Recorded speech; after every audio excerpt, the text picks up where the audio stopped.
And I was like, fine, you want to play that way? So I only ever made her decaf from then on. I was like, enjoy Brutal. your fucking decaf coffee, bitch. But yeah, so some Canadians can be feral. Me, for instance. That's Winnipeg, though. I mean, you guys are all animals. Yeah, we were the murder capital of Canada for quite a while. Nice. And we're still the Slurpee capital of the world, actually, decades on. Slurpee capital? Yeah, you know what Slurpees are, right? They're like slushies. That you get from 7-Eleven? Yeah, we're Okay. the Slurpee capital of the world, yeah. The way you effortlessly transition from murder capital to Slurpee capital, I was like, oh God, there's some new kind of heinous crime called a Slurpee that they have in Manitoba. We were both of them at the same time for a while. So you were the murder Slurpee capital of the world. Yeah, well, the murder capital of Canada, not of the world. Oh, okay. Yeah. It's hard to beat places like Bogota, Colombia. Exactly. And you know what? Colombia, Slurpee game is weak. Yeah, you just gotta suck up that ice. Yeah, get you a man who can do both.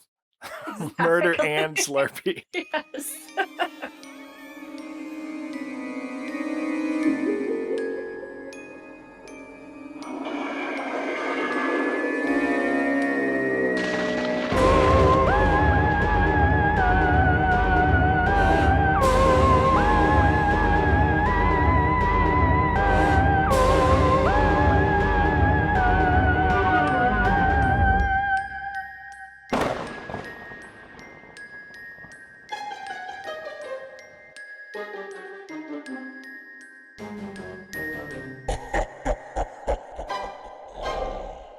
This is We Bleed Orange and Black, the podcast for Halloween and horror lovers. Join us as we interview creators, discuss our favorite horrors, and share original spooky stories.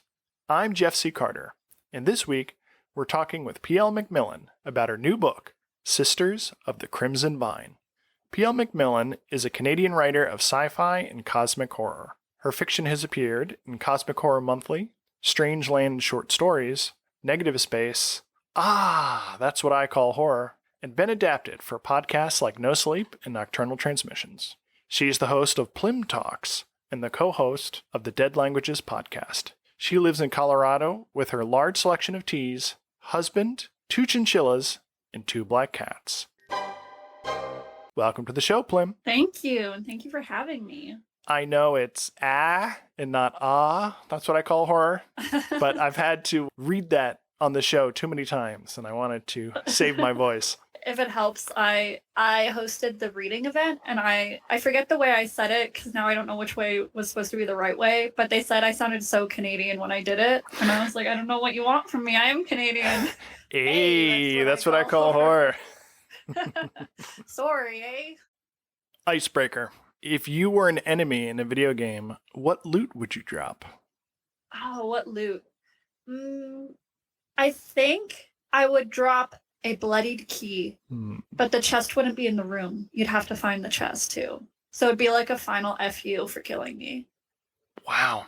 If I had completed your quest, would I have gotten the key without having to kill you? No. All right. Well, then you had to go. I'm sorry. Where in Canada did you grow up? Do you know Winnipeg, Manitoba? Heard of it. I lived there until I finished my degree, and then I left, and I taught English in Asia for 3 years, and then I backpacked across Europe, and then I moved to the States. And I've been here for 8 or 9 years now. Where in Asia did you work? I spent 6 months in Thailand, and then the rest of it in Japan. And Japan was my favorite. Oh, excellent. How's your Nihongo? It was a lot better when I was living there. Obviously, I'm out of practice. I've been trying to relearn it on Duolingo because I plan to visit again, like maybe next year and see my friends and everything. But I always learned languages better when I was like living in the country, because you can understand a lot more just from the context of where the conversation's being held versus memorization. And when I was like living there, I also had a notepad. And if necessary, I would draw pictures. I remember I had allergies and my eyes were really itchy, and I was trying to get eye drops, and I couldn't find them in the drugstore. So I drew a picture of like an eye with a lot of lines, and then drops, and then the eye looking happy. And I showed it to the person working, and they understood. They got me the eye drops. So it worked out. Yeah, cartoons are the universal language. Exactly. What were some of the cartoons, comics, toys, movies, or books that freaked you out at a tender age? Freaked me out. Tender age. Oh, man. My parents didn't really, like, censor anything. So I managed to get my hands on a lot, but I remember a TV channel that would show adult cartoons. They were always set in the future. And I just remember this one scene where like this cyborg lady was on the loose, like killing people. And the main character bumps into her and the cyborg lady pins her down and like molests her boobs. And then afterwards, the main character is like, wow, that's better than Disneyland. And as a kid, I was like, I don't understand. Because you've never been to Disneyland? Exactly. And at that point, at that age, I didn't have boobs either. Have you been to Disneyland since? No, but I do have boobs now. So I have one half of the equation. But as a kid, I had to sneak down to watch it. Also, X-Files, I had to sneak down to watch that too. And the Killer Bee one messed me up. I was just convinced it was real. I think in the episode, it actually attacks a school. A swarm of bees attack the school. And so I was convinced I was going to die at any time. Miss Camper! Billy got stung by a bee! Mrs. Camper! Yeah, in the States, we were getting these reports of Africanized killer bees that were moving north. Yes, exactly. Yeah. And they did. My parents didn't want me to stay up that late, so I'd have to sneak down the stairs, sit on the very bottom step, and watch the TV in reverse as it was reflected off the frosted glass window next to the door. Wow. Yeah, I was committed. That's awesome. Committed to being terrified. I remember this show called Believe It or Not. Ripley's, yeah. Ripley's Believe It or Not, there was like a montage of like crystal skulls and ghosts and monkey paws and various things in the opening credits. And it would scare me so bad that I would race up the stairs, change into my pajamas, run back downstairs, and then wait on that bottom step for the music to stop. I didn't want to miss a second of the show, but I didn't want to catch a second of the opening credits. Intro. It's like the intro is the scariest. It was. Part. It totally freaked me out. And the hand of glory will get you. Believe it or not.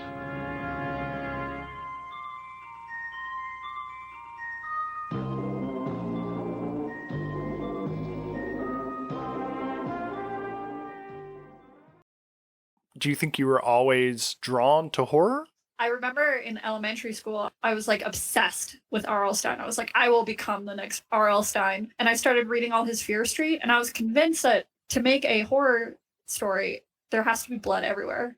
So I started writing my own series, and it was just everything was covered in blood all the time. And I illustrated it, which meant I was drawing a lot of things covered in blood. And my teacher called home concerned. My mom actually like told the teacher off. She was like, you should be helping her with her creativity, not telling her to stop. And then she took me aside and was like, write horror at home. Write something else at school. I got really serious after university. That's when I was like, okay, it's time to actually try to get published and start honing my skills. So that's always when I say like my career started as a writer, because that's when I was more serious about trying to get published. Before that, I was writing just mainly for fun. I wrote X-Men fanfic at one point. I wrote a really terrible fantasy series that was very Mary Sue as well. So none of those need to see the light of day. But I actually have some of your X-Men fanfic here, and God, no. I'm going to have you read it on the show. Please. No, please no. So I think also writing originally, especially with the X-Men fanfic, because I wrote myself into them, it was a way of escaping because like I didn't have a lot of friends growing up. I was bullied quite a bit. So I wrote myself in stories like getting away from my world as it was and getting to experience new worlds. So I think if we're doing a psychological deep dive, that was also part of it. But then also I liked monsters. I mean, who doesn't? Did you relate to outcasts and outsiders? Probably. I mean, that's another reason I was drawn to horror a lot, because those are the outcasts usually. And that's horror is the genre where you mostly see unlikable characters. And growing up being bullied, I I felt like a bad person because, you know, if you're a nice person, people wouldn't bully you, right? So I grew up thinking that there must have been something wrong with me.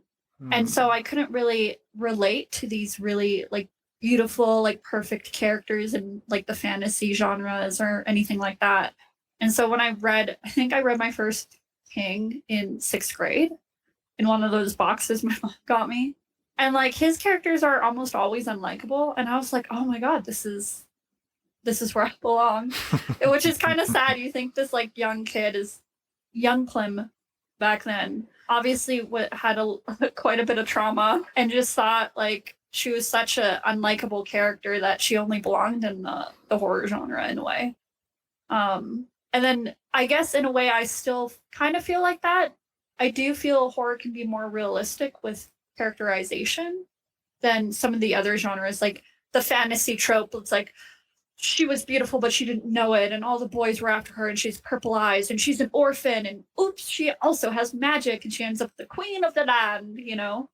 That's not me. I'm definitely the person running from the monster screaming with snot running down her face, you know? It sounds like horror it met you at your level when you were young and ready to dive into R.L. Stine. It was an escape? Yeah. So it sounds like horror was really good for you. It probably was. It's not the monsters I find scary, it's people. It's the world around me that's terrifying. And even now, like when I'm having a bad day, nothing makes me feel like more cheered up than watching a horror movie. It's just so comforting. Also, horror video games, right? Yes. I was actually playing one while I was waiting for the interview time. Lovecraft's Untold Stories. It's a new one I just got. So if you could turn one of your own stories into a horror video game, which would it be? Oh, horror video game. I think, okay, so it's not out yet. It's coming out June 1st, but my space horror, it's about Mothman in space. Sneak preview. This is in the new collection. Yeah, confirmed sightings. So ivemoth.exe. I think that would be a really good base horror, like the Alien game where you play the female engineer. I feel like it could have the same vibes as that. Very cool. And you get the sci-fi aspect to it as well. And Mothman. And Mothman. Who doesn't love a good Mothman? Exactly. Mothman's so hot right now. Have you seen the special sticker I made of Mothman? The Bootylicious one? Yeah. Yes, I have. So hot right now.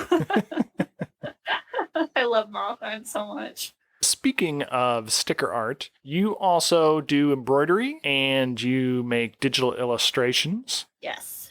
In junior high, I hated being told what to do in art class. And I also hate being told to follow rules. Just like aggravated me so much. So I actually like gave up on art for the longest time because of that. Also, it gives me anxiety doing traditional drawings because if you mess up something, then you have to erase it, but sometimes you can still faintly see the line there, and that always like bugs me. But my husband had a old bamboo drawing tablet and he wasn't using it, and he's like, here, why don't you just give it a go? And being able to control Z or do my thing is I do a lot of layers if I'm experimenting, and then I just delete the layers I don't want to use. It like relieved my anxiety so much that like my output like grew out of control, I guess, and I just started drawing like everything.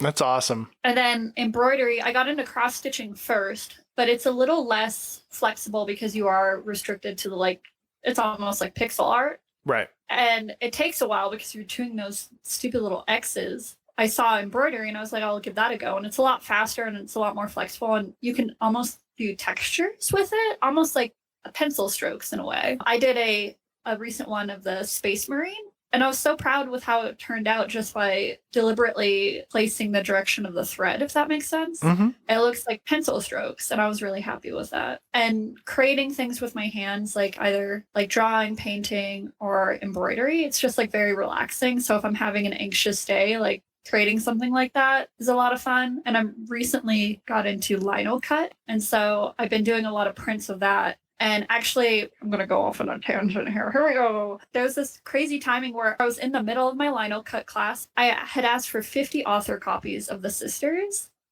and something had happened where all the subheadings were gone. And the subheadings meant, like, maybe this sounds dumb, but it meant a lot because they're based on the steps in winemaking. Mm-hmm. So they be there because my sections are based on the steps. And I was like, they can't be gone. Why do I have 50 copies and they're gone? I was like, how do I fix this? Like, I could obviously just sell these without them, but that's annoying. And I was like, I could carve my own stamps using my newly acquired lino cut thing. So that's what I did. Lino cuts to the rescue. Yeah. So I sold them as limited edition. And it actually kind of worked with it because the lino cut looks very folksy. And I used red ink to make it extra special. Oh, nice. Yeah. And Crimson? so, yes, exactly. So it ended up working out, but stamping all those was a pain. But I'm glad I did it. And that's the end of my segue. That is awesome. And it certainly beats trying to embroider the subheadings into all your books. Yeah. Can you imagine? So you are the host of PLM Talks. Can you share any tips or tricks for a good interview? Because you also interview creators and writers and whatnots. I guess the biggest thing that I do, I share the questions in advance. Mm-hmm. In the beginning, I was such an awkward interviewer. Oh, Lord. Like, it was bad. Like, I was so stiff and, like, overly polite, which happens when I feel awkward. The Dead Languages podcast has helped a bit more, just because I co-host it with my friend and fellow writer, Carson Winter.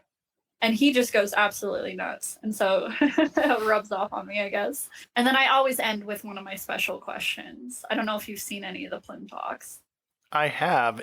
In fact, not to Oh. put you on the spot, but I'm always fascinated by the questions and the answers on PLM Talks. Do you think you could whip up a PLM question for me? Oh, yeah. Do you want it now or at the end? In honor of PLM Talks, we'll do it at the end. Perfect. I wanted to briefly mention your story, Execute Release, which I thought was fantastic. Oh, you liked it? I really did. I liked your blend of sci-fi and horror.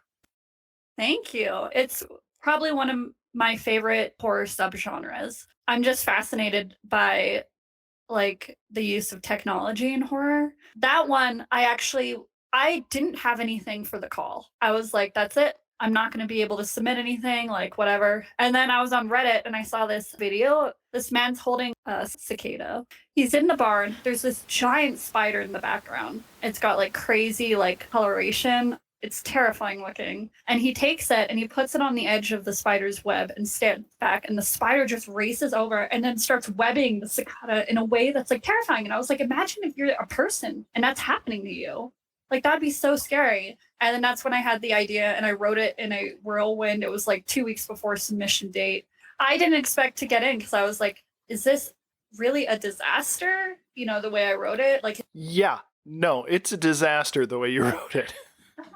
so, but yeah, I really enjoyed how it turned out and it got accepted. And I was really happy for that. What made you go with near future drone technology as opposed to spiders running amok or something like that? Well, I was trying to think, like, because the Germans, the idea was, you know, spiders big enough to wrap up people. Mm-hmm. And I was like, yeah, of course, like you could do radioactive, but like that felt a bit too convenient for me. And then I thought, like, well, you'd wrap up a person, like, why? Well, you could wrap them up if you needed to deliver them to something, and then the webbing would be the plastic. And then that's how I came up with these giant logistical spiders with the little Tamagotchi faces on their back. But why I decided robotic spiders, probably just because of my love of like technology and like how it can be twisted or how it could hurt people. I've also done coding as a job, so that also tied into like the disaster side of things and the main character. Although I did send it to more experienced friends of mine who code and they double checked my coding and stuff. So I had that all up on the up and up. So now that the anthology is out there, if anyone wants to implement that code and send it out to the drones, they can. Yeah, they can. Go ahead and do it. Kill us all. And of course, my story was your favorite. Yes, of course. It's what snagged you this exclusive interview. You're a PLM fan now. I've got the bug. They're arachnids. They're not bugs. Actually, they're robots. Now let us move from the delightful short story to the wicked novel Sisters of the Crimson Vine. Blessed be. let's have a spoiler-free discussion here. Yes, let's try our best. Can you give us a spoiler-free summary of the book? So the Sisters of the Crimson Vine is set in the 1970s English countryside. Our main character, John Ainsworth, he's your average English guy. Probably he's wearing a three-piece suit and one of those like hats that they wear all the time. He's driving along the country road where a deer jumps in front of him. He swerves because he's a bad driver and he crashes his car. He then wakes up in a convent, but it's not your regular convent. It's occupied by 13 unconventional nuns. And that being like they don't wear the head coverings and their feet are bare. They definitely don't seem very Catholic anymore. Picture Manitoba. Yeah, picture Manitoba. Picture Winnipeg. And he's healing from his wounds, and he's not the only guest. There are two churchmen, a priest and his assistant, have come to audit the convent's books because they claim that the convent is making profit from the wine that they make, and they have to give some of the proceeds to the church itself. So they've come to kind of impose themselves upon these nuns in a very folk horror-y way. There's a festival coming up that they're preparing for, and let's just say nothing goes as expected. Da-da-da. Well said. You have a main character that is male, but your protagonists are female. Yeah, a lot of people have said that John Ainsworth is very forgettable, and I'm like, yep, it's supposed to be. He's kind of your average guy, and he's also there imposing on these nuns. So, like, to me, like, the most interesting characters are the nuns. They have their secrets. They're just trying to live their lives and survive. In the history of the convent, he finds out that, half of it's in rubble, and you find out that in World War II, it got bombed, and they were kind of left to starve to death by the church, which obviously adds salt to the wounds that the church have sent people to come take money from the nuns now that they're thriving again. To me, like, John, even though he's a well-meaning person, he's still very much a man in this female convent, their world, and he's still kind of subjecting them to the male gaze. Like, at one point, they do say, like, do not go into our sanctuary. And he peeks in there, like, twice. Like, he sneaks around the building. He's peeking in their windows. He kind of doesn't listen to them. And, sometimes there's consequences for that. But there's a lot of freaky shit going on, and he knows that something's off. Yeah. And so, like, I think anyone in their right mind would be doing the same thing. How dare he subject them to his male gaze? But, like, there is one scene where, like, he goes and he's checking out a scene in the sanctuary. You know which one. Yeah. There's no reason for him to be peeking. He knows that there is a festival coming up, and the other guests have not fared so well. So I think he feels the noose tightening. Should he have just stayed in his room the whole time? No. And he does have to make a choice in the end. Mm-hmm. And he does. Yeah, he's an active character. Yeah.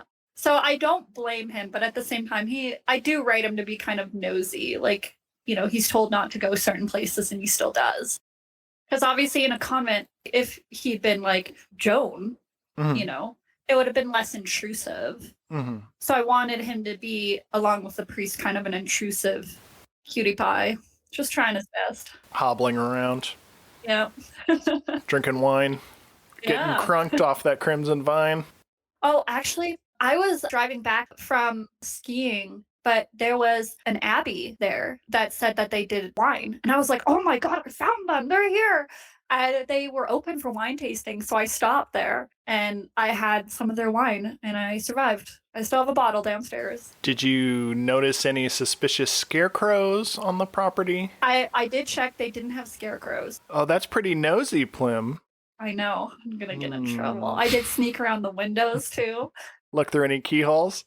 Yeah. So there is a giant redhead nun in your story. Is that a self-insert character? No, and like I absolutely realized that people were going to think that. All my beta readers had their names added to the story. So Sister Philippa is named after a redhead beta reader of mine who read it.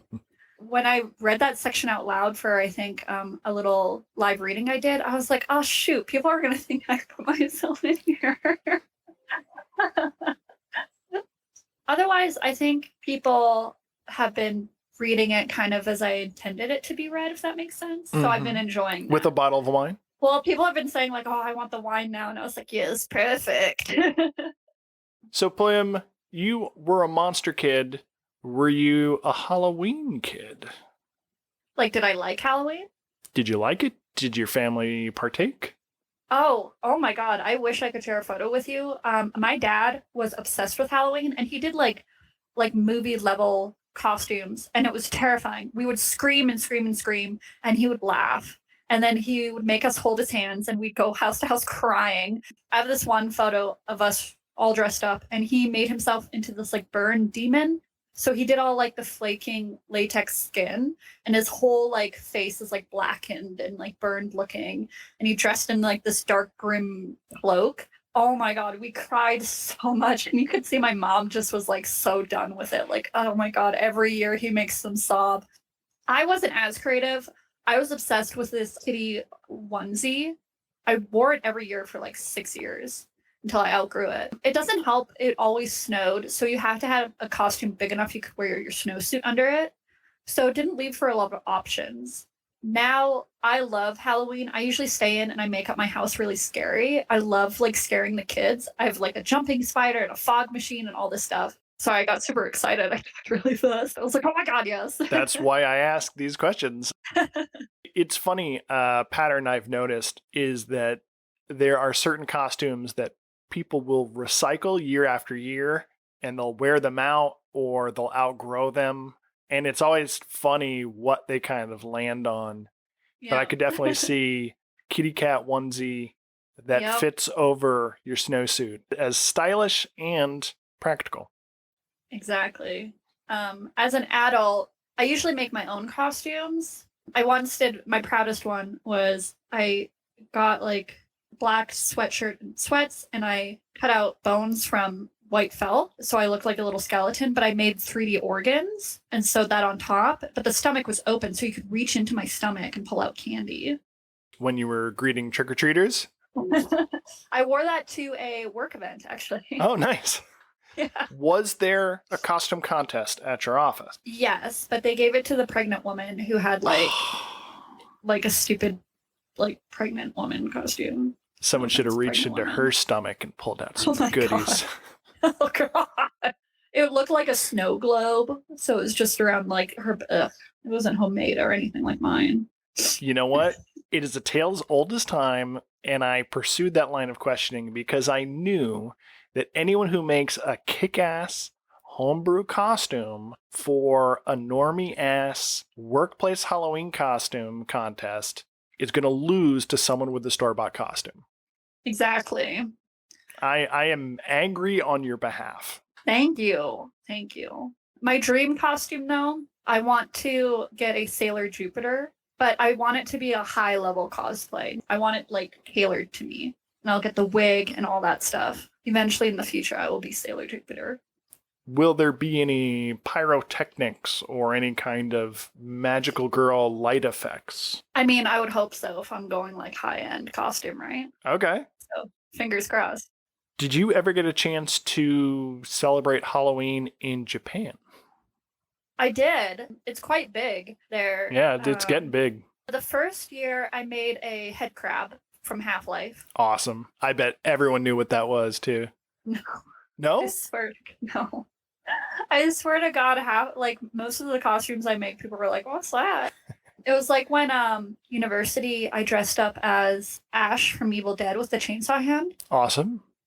And no one knew what that was. I went to a con and everything. What? I had the boomstick. I had the outfit. What? And they just didn't know. And I was like, it's Ash from Evil Dead. They were like, I don't know. And I was like, what the fuck? What the fuck, indeed? And it was a horror convention, too. There's no excuse. No excuse. Wow. I'm actually more angry about that than I am about your workplace costume contest. I know, right? All right, you primitive screwheads, listen up. See this? This is my boomstick! And I actually tweeted the costume out, and Bruce Campbell tweeted it, Oh, retweeted it. all right. Well, fucking winning So right we're friends there. now. We're Oh, friends now. nice. Bruce, her DMs are open. Yeah. Well, I met him at the Horror Hound convention that was in Kentucky or something, and I got him to sign a photo of himself, which is now hanging up in my house. So it sounds like it had a happy ending, at least. Yes, it did. Hail to the king, baby. And then my second costume, I dressed up as one of my favorite anime cat characters, Nyanko. He's like this white calico cat who's actually a demon. Were you able to use your old onesie from when you were No, trick-or-treating as a unfortunately. kid? That was a brown cat, so it wouldn't have worked if we're being accurate. But it was like oddly terrifying because I tried to mimic like the cat look on my face with face makeup, and it was terrifying. It was a bad idea. I shouldn't have done that. It was a terrible costume.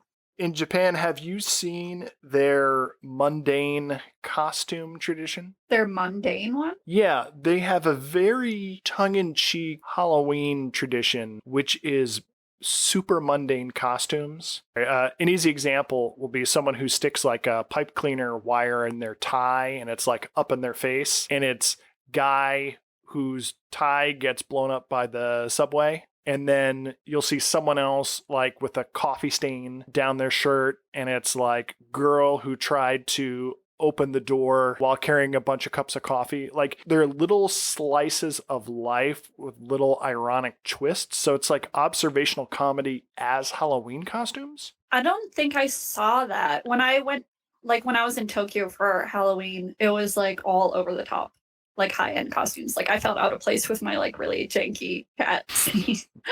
Did you settle on a favorite yokai while living in Japan?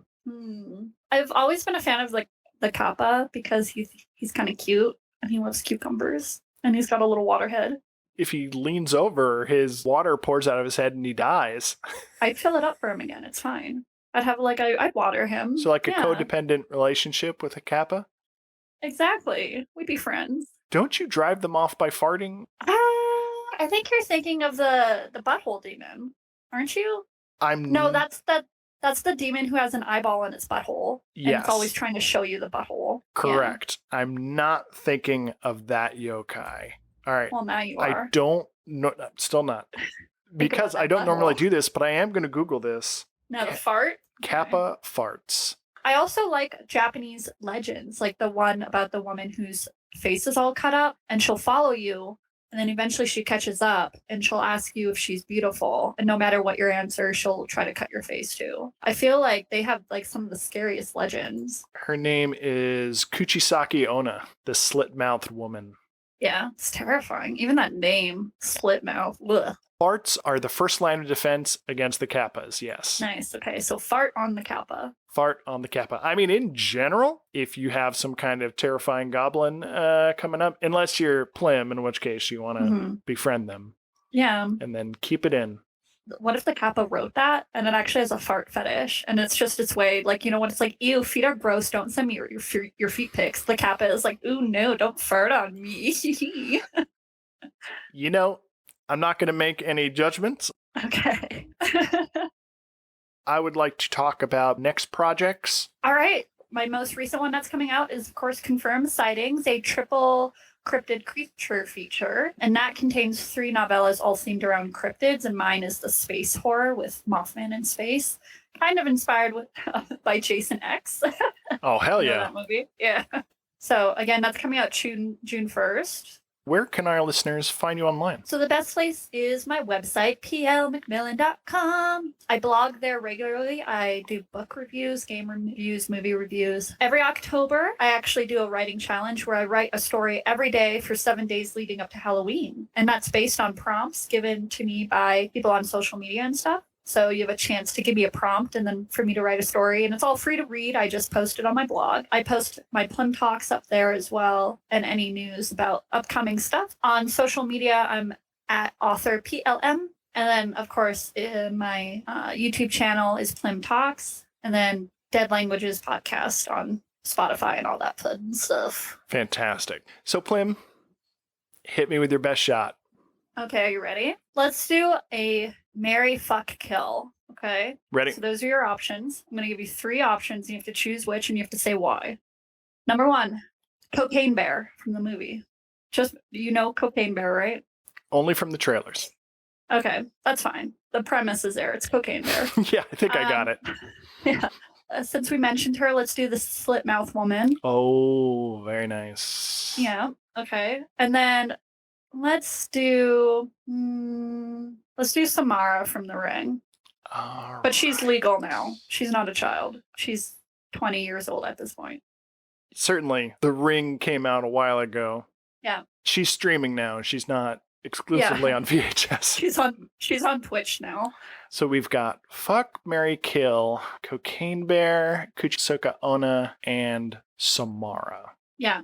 I would kill Cocaine Bear. Okay, that's fair. You're not into animals. Just say no. Sorry, Bear. You get the death penalty.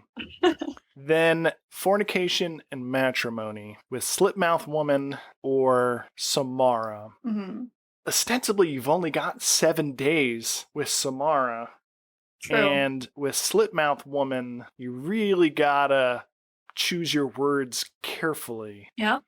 This is a bit of a no-win situation. If I had to thread this needle... You didn't say I was going to make it easy for you. No, and you certainly did not. You know, I would say happy wife, happy life. Okay. So I'm going to date Slitmouth Woman and marry Samara. Okay. In the hopes that if I can get Samara onto some kind of streaming platform, even just by pirating her videos online, sharing them on YouTube, Vimeo, Dailymotion, that she will keep me around and protect me from the Slitmouth Woman. Maybe. You can only hope. I can only hope. Either way, it's sure to be a brief engagement. Sorry, Cocaine Bear. That's fair. Animals can't really consent to human stuff, so it's better this way. Yeah. The cocaine was going to kill him anyways. Yeah. Although it would be a hell of a date. Yeah, that's true. He'd probably want to do cocaine with you, though. Yeah. Who knows where the night would take us. I want to say thank you for coming on. Yeah, and thank you for having me. The outro. Da-da-da-da. Please subscribe and follow. Links are in the show notes. You can find Ryan at 20th Century RG with the number 20 on YouTube. And you can find me at jeffccarter.com and hit the link to pick up my collection, We Bleed Orange and Black, 31 fun-sized tales for Halloween. Until next time, stay spooktacular.